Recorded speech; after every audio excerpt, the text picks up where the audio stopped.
There it is. And then we're overlooking the town of Uvita, which is down here. And then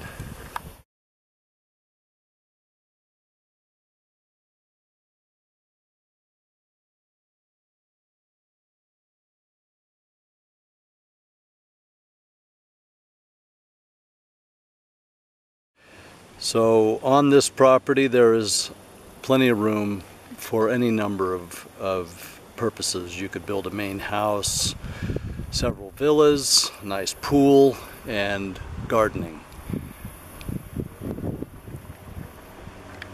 Complete with a mango tree.